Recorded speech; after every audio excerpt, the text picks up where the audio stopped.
Bonjour.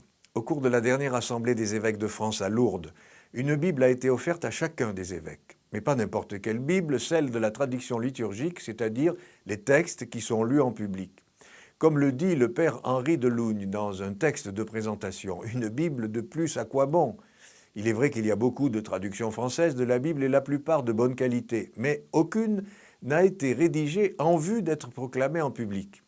Toutes sont conçues pour la lecture individuelle sans que le texte, perçu par les yeux du lecteur, passe ensuite par sa bouche pour atteindre l'oreille de l'auditeur.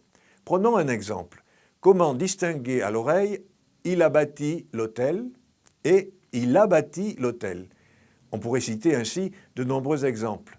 Un texte biblique destiné à la proclamation dans la liturgie doit éviter de telles ambiguïtés. Et c'est l'objectif de cette traduction et on peut remercier chaleureusement les auteurs pour ce précieux travail.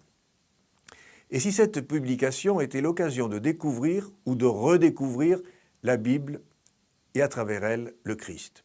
Nous entendons beaucoup parler autour de nous du principe de précaution en sciences, pour la santé publique, pour la protection de l'environnement. En recherchant une définition de ce principe, je suis tombé sur celle-ci de la conférence de Rio en 1992.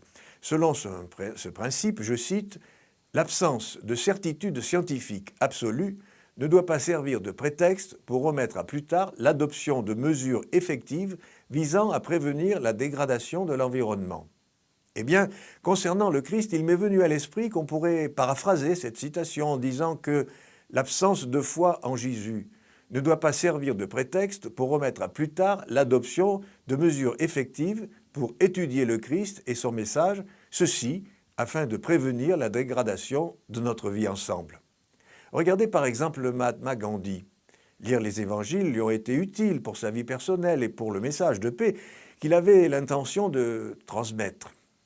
Certes, il n'est pas devenu chrétien pour autant, mais il a étudié les évangiles et plus encore, il a été séduit par l'enseignement du Christ, par le sermon sur la montagne. Et lors d'une visite du musée du Vatican et de la chapelle Sixtine en 1931, il a été comme attiré, subjugué par un Christ en croix. Et il a dit, peu de temps après, « Je n'arrivais pas à m'en détacher et des larmes me vinrent aux yeux pendant que je le regardais. » Je ne suis pas certain que des larmes nous viennent encore aux yeux tant nous sommes habitués au scandale de cet homme cloué sur deux bouts de bois. Alors je vous invite à ouvrir la Bible, car comme disait l'écrivain Julian Green, la Bible est une lettre personnelle adressée à chacun de nous par Dieu. Et le compositeur Duke Ellington, j'ai eu 3 éducations, la rue, l'école, la Bible. Et c'est finalement la Bible qui compte le plus, c'est l'unique livre que nous devrions posséder. À bientôt.